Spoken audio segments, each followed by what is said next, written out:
الحمد لله الحمد لله وكفى وسلام على عباده الذين اصطفى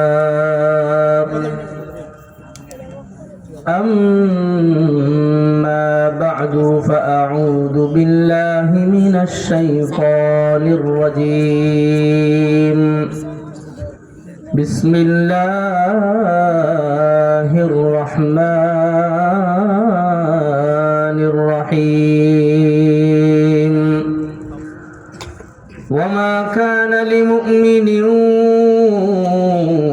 ولا مؤمنة إذا قضى الله ورسوله أمرا أن يكون لهم الخيرة من أمرهم ومن يعص الله ورسوله فقد ضل ضلالا مبينا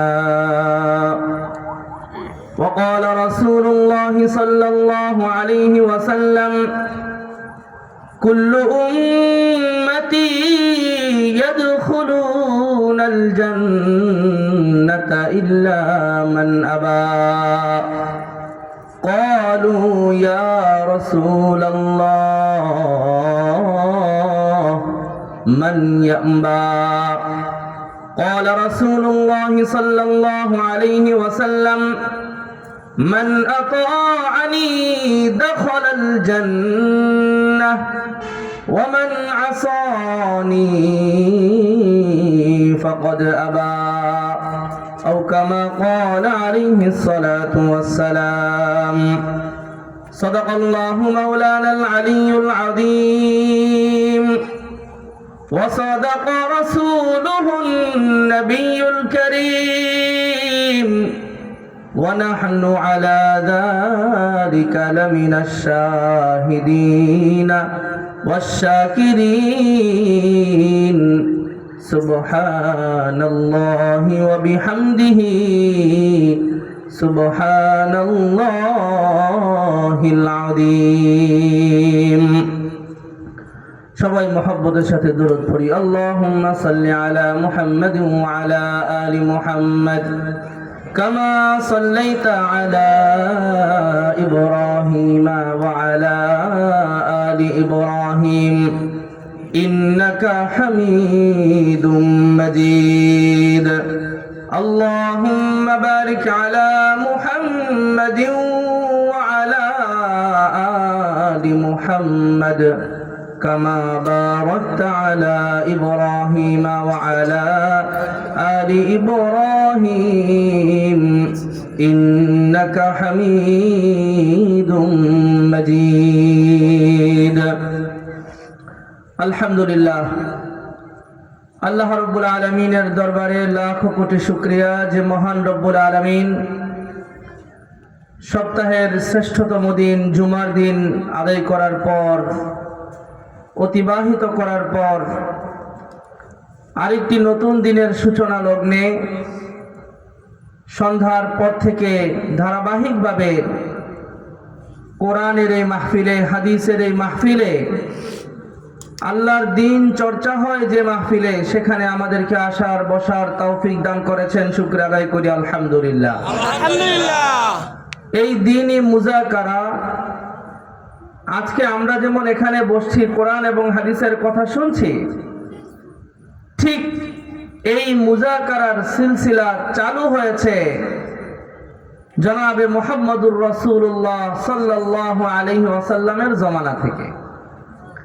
সব নবীরাই করেছেন, মাঝখানে লম্বা গ্যাপ গিয়েছে, দ্বীনি মুযাকারা দ্বীনি আলোচনা থেকে সমাজ জাতি দূরে রয়েছে, কিন্তু মানবতার মুক্তির দূত জনাবে মুহাম্মদুর রাসূলুল্লাহ সাল্লাল্লাহু আলাইহি ওয়াসাল্লাম আখেরি পয়গম্বর হয়ে আখেরি নবী হয়ে দুনিয়াতে আগমন করেছেন। এই দাওয়াত ও তাবলীগ এই দ্বীনি প্রচার প্রসারের কাজ সূচনা করেছেন। সেই যে শুরু হয়েছে আজকের এই মাহফিল, সেই মুযাকারার সেই দিনই মাহফিলেরই একটি অংশ। কিন্তু আমাদের বদনসিব, আমরা তো রসুলের জমানায় ছিলাম না। ছিলাম নাকি?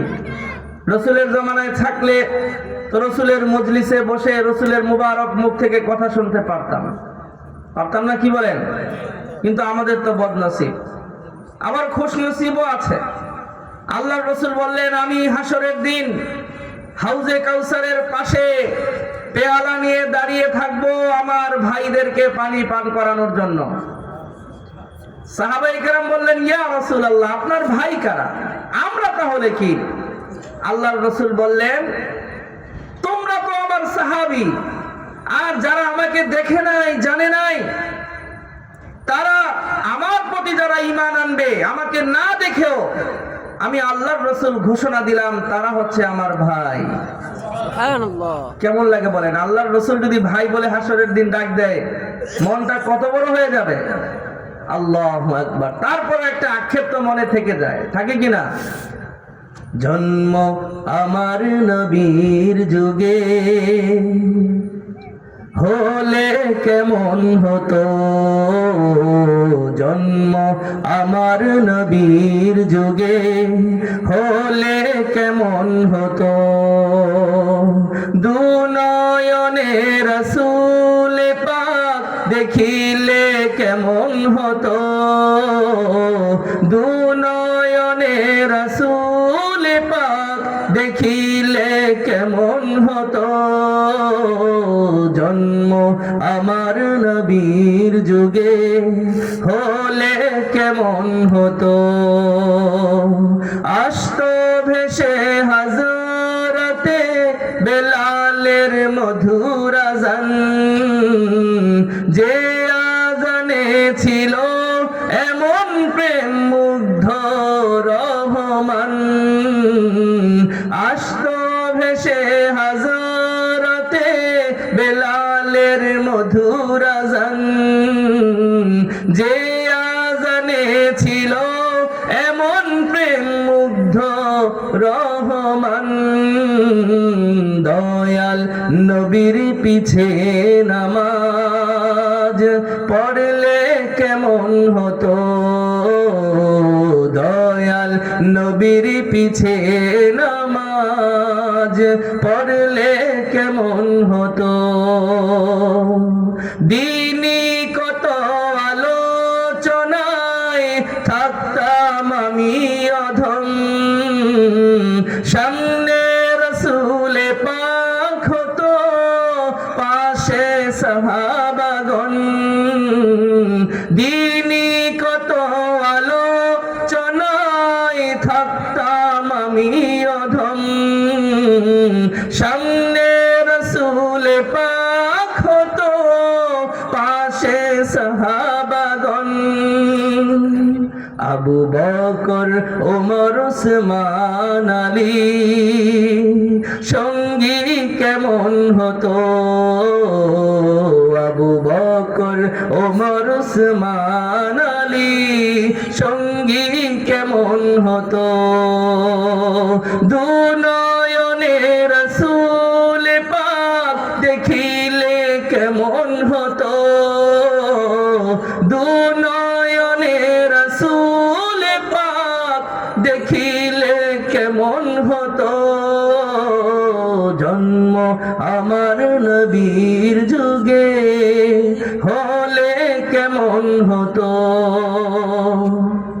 আক্ষেপ আছে কিনা? থাকবে। কতদিন? যতদিন জীবন আছে। আমাদের এই ভাই বললেন, যতদিন জীবন আছে ততদিন এই আক্ষেপ থেকে যাবে।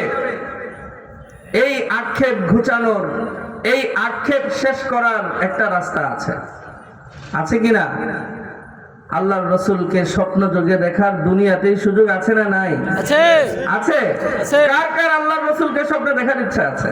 আল্লাহু আকবার। আল্লাহ তাআলা সবাইকে কবুল করেন, বলেন আমিন। আমিন। দুনিয়াতেই রসুলকে দেখার এই আক্ষেপ ঘুচার একটা রাস্তা তো আছে, স্বপ্ন যোগে দেখা। আর হাসরের কবরে রসুলের সাথে থাকতে হলে কি করতে হবে? রাসূলুল্লাহ সাল্লাল্লাহু আলাইহি সাল্লামের পরিপূর্ণ আনুগত্য করতে হবে, রসুলের সুন্নাহকে আঁকড়ে ধরতে হবে। আল্লাহর রাসূল বলেছেন, মান আহাব্বা সুন্নতি, যে আমার সুন্নতকে ভালোবাসলো, ফাকাদ আহাব্বানি, সে যেন আমাকেই ভালোবাসলো, ওয়ামান আহাব্বানি, আর যে আমাকে ভালোবাসলো, কানা মাই ফিল জান্নাহ, সে জান্নাতে আমি রাসূলের সাথে অবস্থান করবে।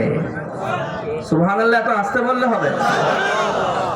মুহতারাম হাজিরিন, আমরা সবাই চাই জান্নাতে যেতে, সবাই চাই পরকালে মুক্তি পেতে। আমরা সবাই দুনিয়ার এই জগতে ছিলাম না, ছিলাম বলে, আমরা রুহের জগতে ছিলাম। কোথায় ছিলাম? রুহের জগতে ছিলাম। রুহের জগৎ থেকে আল্লাহ রাব্বুল আলামিন আমাদেরকে দুনিয়াতে পাঠিয়েছেন। এখানে কি খেলা শেষ না, আরো আছে? এরপর একটা জীবন শুরু হবে, অনন্তকালের জীবন, সীমাহীন সময়ের জীবন, যেই জীবনের কোনো শেষ নাই। সেই জীবনে একটা ফয়সালা হবে, ওয়ান্তাজুল ইয়াওমা আইয়ুহাল মুজরিমুন। সেই জীবনে আল্লাহ রাব্বুল আলামিন মানুষকে বিভক্ত করবেন।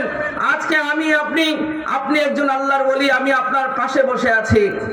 আপনি একজন বুজুর্গ ব্যক্তি, একসাথে বসে খাবার খাচ্ছি, এক পথে চলছি, এক বিছানায় থাকছি। কিন্তু হাসরের দিন আল্লাহ বলবেন সেই সুযোগটা আর নাই। ওয়ান্তাজুল ইয়াওমা আইয়ুহাল মুজরিমুন, সব পাপীরা নেককার বান্দাদের থেকে আজকে পৃথক হয়ে যাও। আল্লাহ তাআলা সেদিন আমাদেরকে কি করে দিবেন? পৃথক করে দিবেন।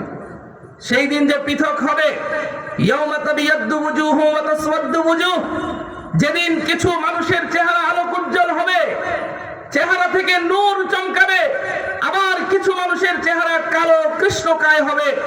আপনারা বলেন, আপনারা সেদিন কোন দলে থাকতে চান? সুন্দর চেহারা না কালো চেহারা? সুন্দর চেহারা। জান্নাতীদের কাতারে না জাহান্নামীদের কাতারে? জান্নাতীদের কাতারে। সবাই চান। ইনশাআল্লাহ। সেই চাওয়া পূর্ণ করতে হলে আমাকে কিভাবে চলতে হবে? ওয়ামা কানা লিমুমিনিন ওয়ালা মুমিনাতিন ইযা কাদাল্লাহ وما كان لمؤمن ولا مؤمنة إذا قضى الله ورسوله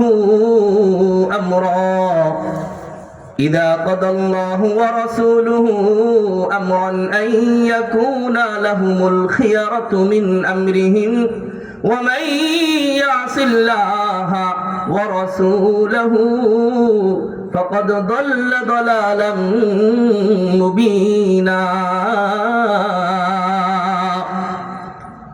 আল্লাহ রাব্বুল আলামিন কুরআনুল কারীমের মধ্যে বলেন, হে দুনিয়ার মানুষ, হে দুনিয়ায় যারা অবস্থান করছো, শুনে রাখো, যখন তোমাদের কাছে আল্লাহ এবং তার রাসূলের কোনো ফয়সালা চলে আসবে, তোমাদের নিত্যদিনের কাজে, সামাজিক কাজে, রাষ্ট্রীয় কাজে, ব্যক্তিগত কাজে, ইবাদতের কাজে, যে কোনো কাজে যখন আল্লাহ এবং তার রাসূলের ফয়সালা চলে আসবে, কোনো ব্যক্তির পক্ষ থেকে আর কোনো ফয়সালা গ্রহণ করা যাবে না। ফয়সালা গ্রহণ করতে হবে কার? আল্লাহ। আবার সবাইকে বলতে হবে কার? আল্লাহ। আল্লাহ তাআলা স্পষ্ট বললেন, কি বললেন? যে আল্লাহ এবং তার রাসূলের ফয়সালা চলে আসলে আর কোনো ফয়সালা গ্রহণ করা থাকবে না।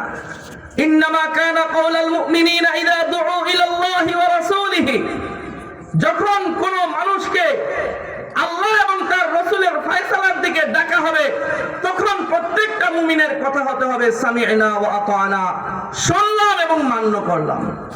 শুনলাম এবং কোন রকমের ব্যাখ্যা বিশ্লেষণ, কোন রকমের কূট কৌশল, কোন রকমের অজুহাত, কোনো কিছু দেওয়া যাবে না। নির্দ্বিধায় আল্লাহ এবং তার রাসূলের ফয়সালাকে গ্রহণ করে নিতে হবে। আল্লাহর ফয়সালা গ্রহণ করবেন না, কাটটা করবেন? বলেন, কাটটা করবেন? সূর্য সৃষ্টি করেছেন কে? আল্লাহ। আপনারা যে ধান লাগান, সূর্য না উঠলে ধান পাকবে না। কোন গাছের ফসল পরিপক্ক হবে না। সূর্য না উঠলে পৃথিবী বেঁচে থাকবে? কোন উদ্ভিদ বেঁচে থাকবে? পানি সৃষ্টি করেছেন কে? আল্লাহ। আপনি যেখানে বসে আছেন, আপনার চারপাশে আমাকে একটা বস্তু দেখান যে এই বস্তুটা সৃষ্টির পিছনে আল্লাহর কোনো হাত নাই। আপনারা চারপাশে তাকান, নাই। আছে কোন বস্তু? নাই। কি দেখাবেন? বলবেন, হুজুর যেটার মধ্যে বসছি এটা তো চাদর, এটা তো গার্মেন্টসে তৈরি হয়েছে। আপনি বলেন, এই চাদর তৈরি করতে গার্মেন্টসের সুতা লেগেছে না লাগে নাই? লাগছে। সুতা তৈরি হয়েছে কি থেকে? কি থেকে? তুলা থেকে। কি থেকে? তুলা তৈরি হয়েছে কি থেকে? গাছ থেকে। গাছ তৈরি করেছে কে? আল্লাহ। কোন বিজ্ঞানের ক্ষমতা আছে একটা গাছ সৃষ্টি করবে? নাই। কোন বিজ্ঞানের ক্ষমতা আছে এক মুষ্টি মাটি তৈরি করবে? নাই। কোন বিজ্ঞানের ক্ষমতা আছে একটা ধূলিকণা সৃষ্টি করবে? আছে ক্ষমতা? নাই। ক্ষমতা একমাত্র কার? আল্লাহ। একমাত্র ক্ষমতা হচ্ছে আল্লাহ। আপনি মানেন চাই না মানেন, স্বীকার করেন চাই না করেন, ইচ্ছা করেন চাই না করেন, আল্লাহ রাব্বুল আলামিনের ফয়সালা আপনাকে মেনে নিতেই হবে। আল্লাহর ফয়সালার বাইরে যাওয়ার কোনো সুযোগ নাই। কিছুদিন আগে বাংলাদেশে ভূমিকম্প হয়েছিল, হয়েছে। সবার এলাকায় হয়েছিল, সবার এলাকায়। ওই দিন বিল্ডিং এ ছিলেন কে কে? হাত তোলেন। বিল্ডিং এ ছিলেন কে কে? ভূমিকম্প হওয়ার পর কি করছিলেন? দৌড় দিছেন। এই যে উনি বললেন বিল্ডিং থেকে কি করছে? কেন দৌড় দিলেন? কেন? বাইরে গেলে 10,000 টাকা দিবে? কেন দৌড় দিয়েছেন? মৃত্যু থেকে। সবাই বলেন কি থেকে? বাইরে কি ঘোষণা দিচ্ছে নাকি তাড়াতাড়ি আসেন 100 টাকা 100 টাকা বলছে? না। সবাই ঘর থেকে বের হয়েছে কিসের ভয়ে? মৃত্যু দেন কে? আল্লাহ। সেদিন আলেম ওলামা ভবন থেকে বের হয়েছে, সেদিন নারী পুরুষ বের হয়েছে, ছাত্র শিক্ষক বের হয়েছে, এমনকি যারা আল্লাহকে মানে না, জান্নাতকে মানে না, জাহান্নামকে স্বীকার করে না, পরকালকে স্বীকার করে না, সেই সকল নাস্তিকরাও মৃত্যুর ভয়ে ভবন থেকে বের হয়েছে। হয়েছে না হয় নাই? হয়েছে। মৃত্যুর ভয়। আল্লাহর ফয়সালা স্বীকার না করলেও মানতে হবে। আল্লাহ 10 সেকেন্ডের ভূমিকম্প দিয়ে শিখাই দিছে যে আমার ফয়সালা মানবা না, আচ্ছা একটু নাড়া দিয়ে দিলাম। কি দিয়ে দিলাম বলে? ঢাকা ইউনিভার্সিটির কয়েকজন ছাত্র দোতলা থেকে লাফিয়ে পড়েছে। কোত্থেকে বলেন?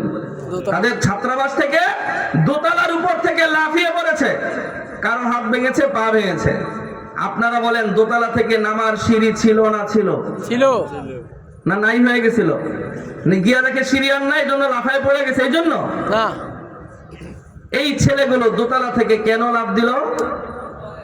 তারা ভেবেছে একতলায় 11 দুগুণে 22 অথবা 10 দুগুণে 20টা সিঁড়ি থাকে।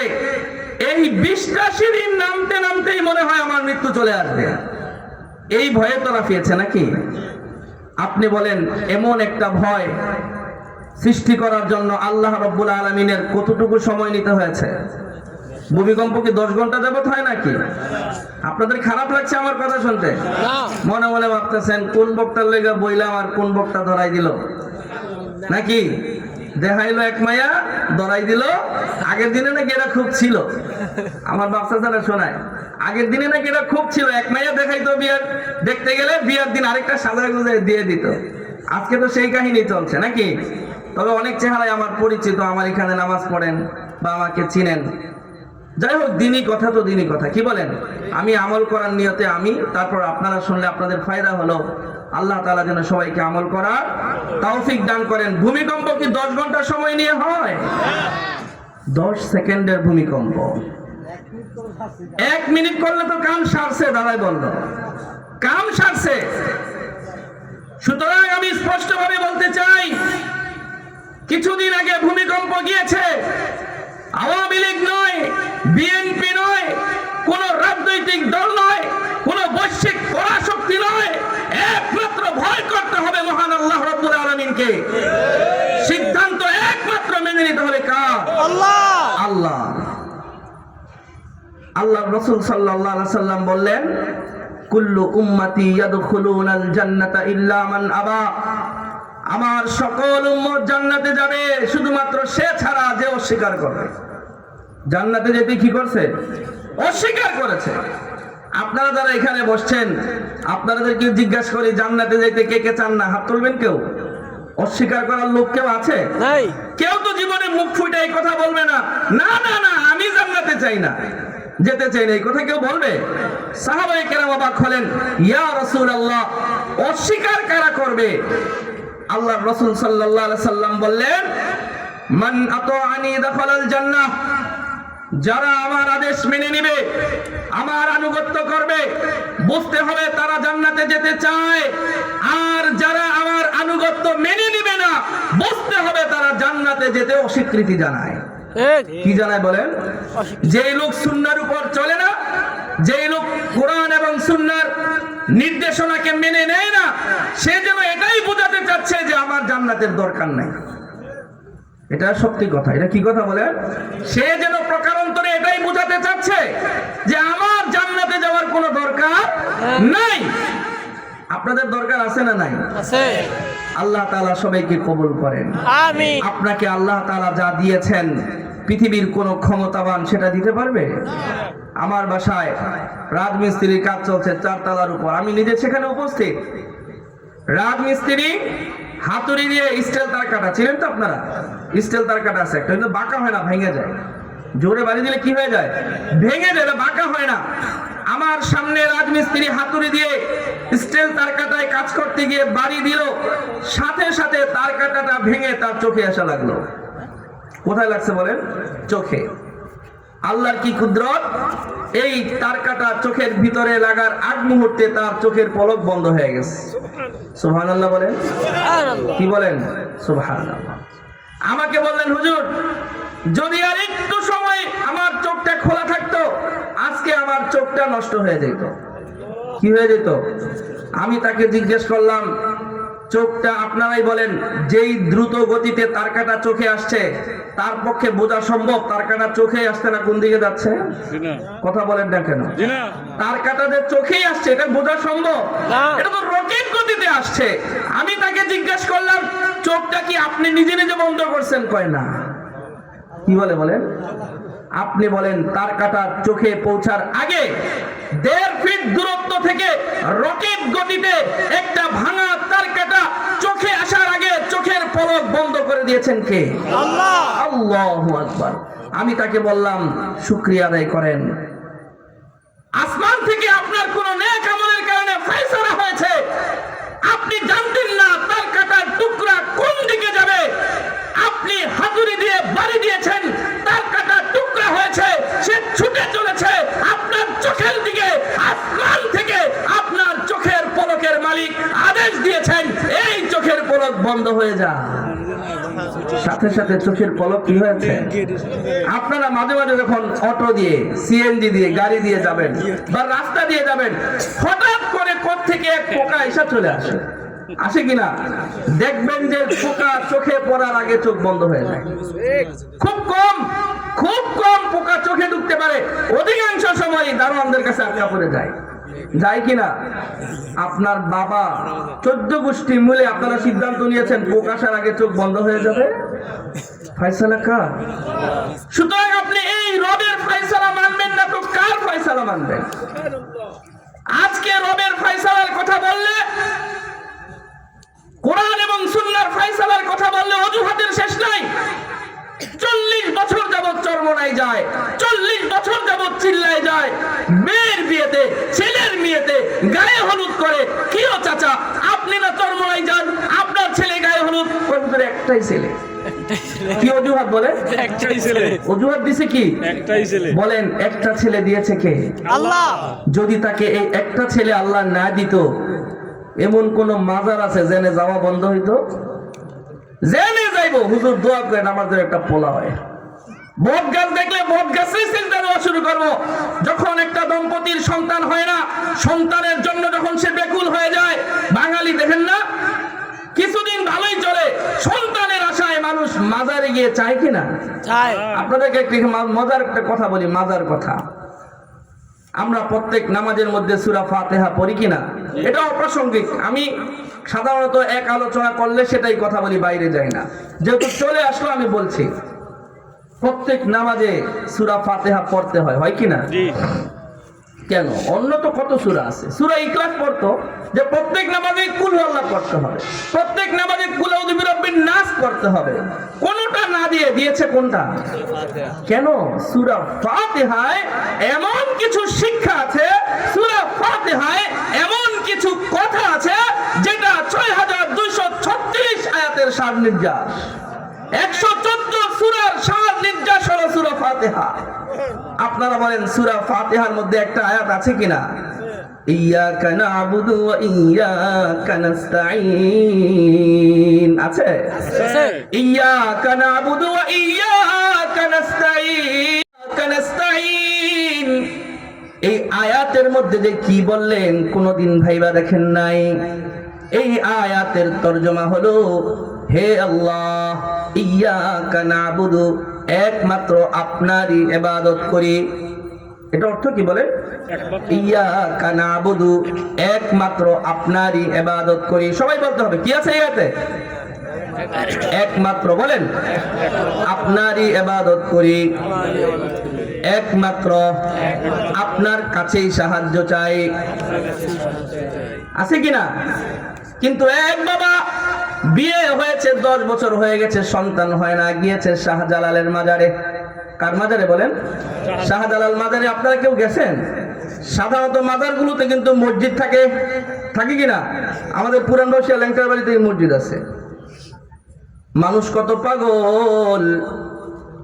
শাহজালাল রহমতুল্লাহি আলাইহির মাজারে গেছে। যাইতে যাইতে জোহরের নামাজের সময় হয়ে গেছে। জোহরের নামাজের আগে কয় রাকাত সুন্নত? 4 রাকাত নামাজে ইয়্যাকা না'বুদু ওয়া ইয়্যাকা নাস্তাইন কয়বার পড়ছে? 4 বার। কয় রাকাত ফরজ? 4 রাকাত নামাজে আবার কয় রাকাত বলছে? কয়বার বলছে? 4 বার। এরপরে আবার 2 রাকাত কি পড়ছে? সুন্নত। সেখানে আবার এই কথাটা কয়বার বলছে? 2 বার। কয়বার বলল মোট? 10 বার। কয়বার বলল? 10 বার। কি বলছে?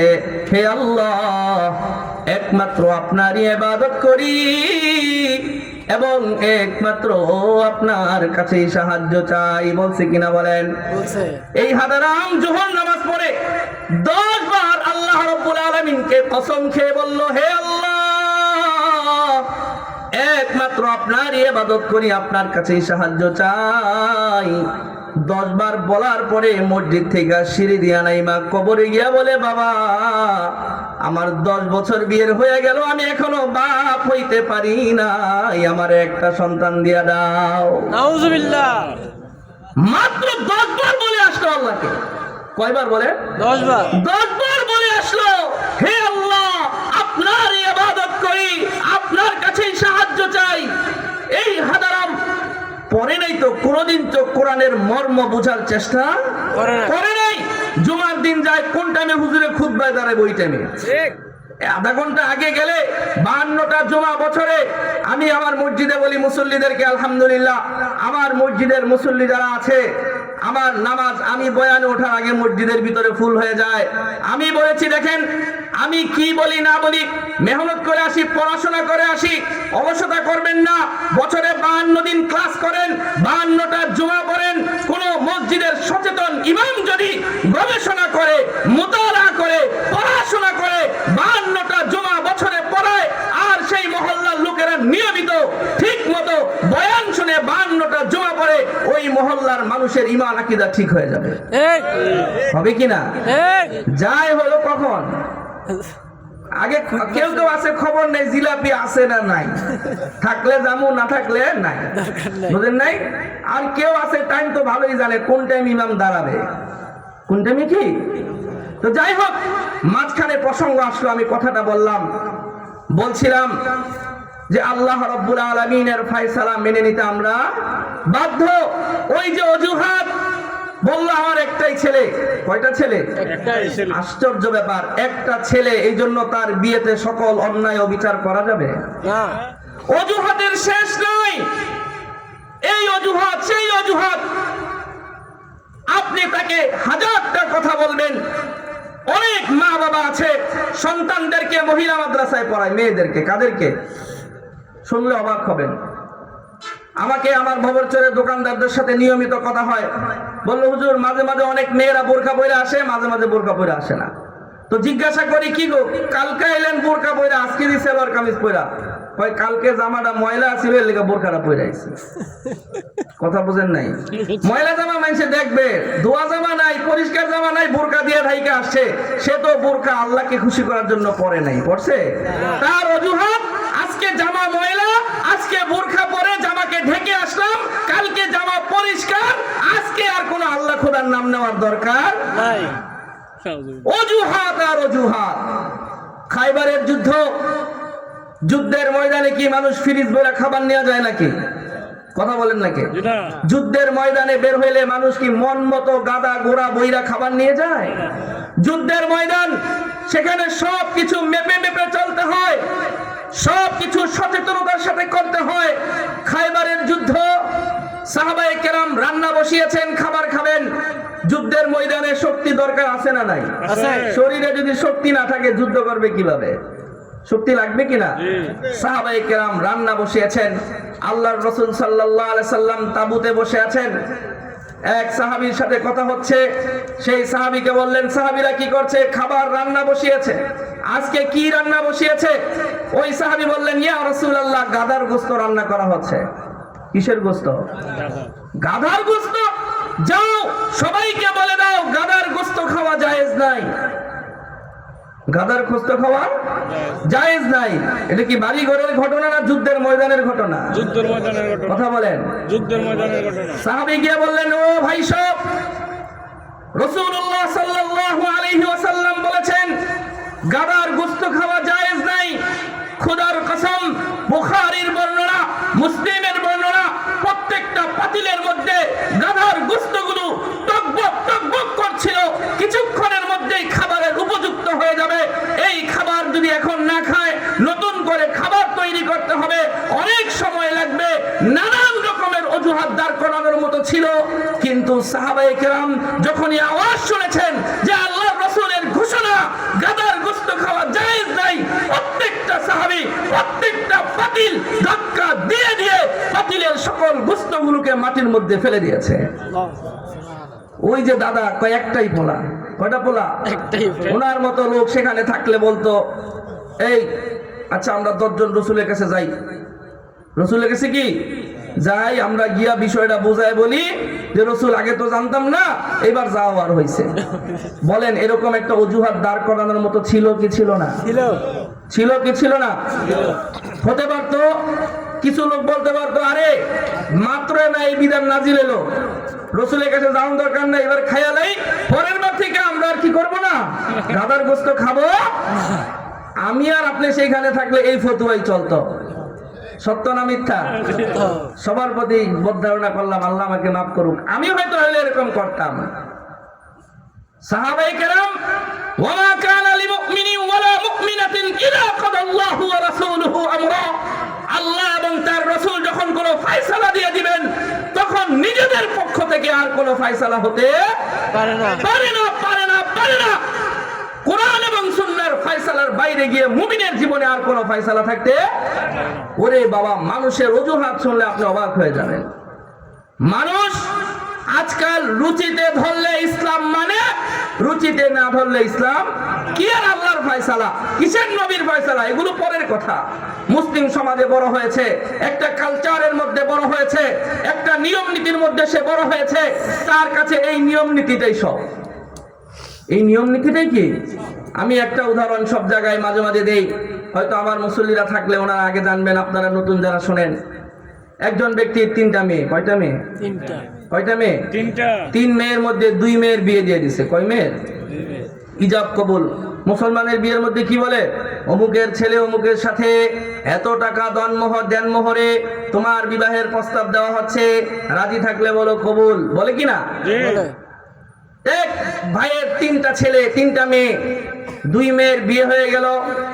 3 নাম্বার মেয়ের জন্য হুজুরের কাছে দোয়া চেতে গেছে, হুজুর 3 নাম্বার মায়েরও বিয়ে ঠিক হয়েছে, দোয়া করেন। কি করেন? হুজুরে একটা কথা আপনাদের কমু ভালো হয়েছে, মেয়ের বিয়ে ঠিক হয়েছে, কথাটা কইয়ালাই বলেন। আগের 2 মেয়ের বিয়ে তো কবুল কয়াই দিলেন, 3 নাম্বার মেয়ের বিয়েটা আনকমন করেন, সিঁদুর দিয়ে দেন। কি দিয়ে দেন? পরামর্শ দিচ্ছে কে? হুজুর। কথা বলে না, ভুলে গেলেন নাকি? সিঁদুর দিয়ে বিয়ে করার পরামর্শ দিল কে? হুজুর।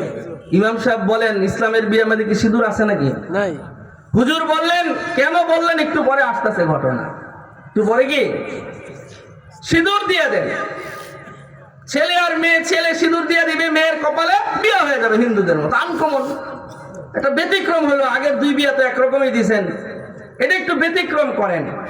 ছেলে মেয়ের পাঞ্জাবি আর শাড়ির মধ্যে গিট্টু লাগাই দিবেন, মাঝখানে আগুন জ্বলবে, 7টা চক্কর দিবে, ছেলে মেয়েকে মালা পরাই দিবে, মেয়ে ছেলেকে মালা পরাই দিবে, বিয়ে হয়ে যাবে। আপনি বলেন ওই মুসল্লি কি এটা শুই না চুপচাপ বাড়িতে চলে যাবে না কিছু বলবে? বলবে। হুজুর এটা একটা কথা কইলেন, এটা একটা মস্করা করলেন হুজুর। আমি মুসলমান না। আমি কি? আমি মুসলমান না। মুসলমানের বিয়ের মধ্যে কি সিঁদুর মিদুর আছে? তখন ইমাম সাহেব উত্তরটা দিছে। কি উত্তর দিছে শুনবেন? জি বলেন। ইমাম সাহেব উত্তর দিছে, মুসলমানের বিয়েতে যদি সিঁদুর না থাকে, মুসলমানের বিয়ের মধ্যে সিঁদুর থাকলে এটা যদি অমুসলিমের বিয়ে হয়ে যায়, আপনার গত 2 মেয়ের বিয়েতে যে গায়ে হলুদ করলেন এটা কোন ইসলামে আছে? কথা বলেন ঠিক না বেঠিক? আপনি যে গত মেয়ের 2টা মেয়ের বিয়েতে বিয়ে হয়েছে শুক্রবার, মঙ্গলবার থেকে গান বাজনা বাজানো শুরু করেছেন, বুধবারে ছেলের বাড়ি গায়ে হলুদ, বৃহস্পতিবারে মেয়ের বাড়ির গায়ে হলুদ, বিয়েতে যৌতুক, বিয়ের মধ্যে নানা রকমের বিধর্মীদের যত আচার আচরণ সব কিছু আপনি 1 সপ্তাহ যাবত অমুসলিমদের কাজকর্ম করলেন, আর শুক্রবার দিন জুমার পরে এক শব্দের একটা কবুল শব্দ বলে বিয়া পড়াই দিলেন, মুসলমানের বিয়ে হয়ে গেছে। এটা 7 দিনের মধ্যে শুধু শুক্রবার দিনের 1 মিনিটের একটা শব্দ কবুল। কয় মিনিট? কবুল বলতে কয় মিনিট লাগে? 1 মিনিট তো লাগে না। না কয়েক সেকেন্ড। আপনি 7 দিন 24 ঘন্টা যত সব ইহুদি খ্রিস্টান হিন্দুদের কালচার অবলম্বন করলেন, সেগুলো অনুসরণ করলেন, শুধুমাত্র পুরো বিয়ের মধ্যে 10 সেকেন্ডের একটা শব্দ ছিল কবুল, যেটা ইসলামিক, সেটাকেই আপনি ইসলাম মনে করছেন, আর বাকি 1 সপ্তাহ যাবত যা কিছু করলেন এগুলো আপনার নজরে পড়লো না। সুতরাং ওই 10 সেকেন্ডের একটা কবুল ইসলামিক শব্দ রাখার দরকার কি? ওইটাও চেঞ্জ করে এবার কি বানাই দেন? সিঁদুর বানাই দেন। কি বানাই দেন বলে? বলছিলাম এটা হলো আমাদের সমাজের অবস্থা, আমাদের নানা অজুহাত। আমি মাঝখানে যখন মাত্র তরুণ আলেম হয়েছি, টকবগে যুবক, তখন ছাত্রকে অনেক পিটাইতাম, রাখছিল, এলাকার মধ্যে অনেক এই ধরনের কাজ করতাম। আমার পাশের বাসায় গান হচ্ছিল, আমি গিয়ে তার তোর সাউন্ড বক্স লাইটতে উঠতে সব ফালাই দিছি। এখন এগুলো তেমন করি না। আসলে এগুলো সরাসরি করার দ্বারা তেমন ফায়দাও নাই। বোঝানোর চেষ্টা করি। দেখেন, আল্লাহ রাব্বুল আলামিনের ফয়সালা মেনে নেন। কার ফয়সালা বলেন? আল্লাহর রাসূলের ফয়সালা মেনে নেন। আপনার কি মনে হয় আল্লাহ রাব্বুল আলামিন আপনাকে যেটা করতে বলেছেন এটা আপনার জন্য ক্ষতিকর? বলেন, কে বলবেন? বলেন। আল্লাহর রাসূল দাড়ি রাখতে বলেছেন, একটা যুবক দাঁড়িয়ে আমাকে উত্তর দাও যে দাড়ি রাখা ক্ষতিকর আছে কোন যুবক? আল্লাহ রাব্বুল আলামিনের এই ফয়সালাটা ক্ষতিকর। আরে আমাকে বানিয়েছে কে? আল্লাহ। আমার কোনটা ভালো কোনটা ক্ষতি সেটা সবচেয়ে ভালো জানেন কে? আল্লাহ। সুতরাং আল্লাহর ফয়সালা মেনে নিয়ে কেউ কোনোদিন ক্ষতিগ্রস্ত হবে এটা কোনোদিনও হতে পারে না, কোনোদিনও হতে পারে না। আল্লাহর রাসূলের ফয়সালা মেনে নিয়ে কেউ ক্ষতিগ্রস্ত হবে এটা কোনোদিনও সম্ভব নয়। আপনি যত বেশি আল্লাহ এবং তার রাসূলের ফয়সালার অধীনে চলে আসবেন, আপনি যত বেশি কোরআন সুন্নাহ মানার দিকে চলে আসবেন, আমি আপনাকে ওয়াদা দিলাম আপনার জীবন তত বেশি সুন্দর হয়ে যাবে ইনশাআল্লাহ। আল্লাহর ওলি হতে হলে আলেম হইতে হয় না। আলেম হইতে হয়? আল্লাহর ওলি হতে হলে মুফতি হতে হয় না। আল্লাহর ওলি হতে হলে কি করতে হয়? কোরআন এবং সুন্নাহ, আল্লাহ এবং তার রাসূলের ফয়সালা মেনে নিতে হয়। আমাদের দুর্ভাগ্য, আমাদের দেশে 90 ভাগ মুসলমান থাকা সত্ত্বেও আমরা ঈমান পেয়েছি।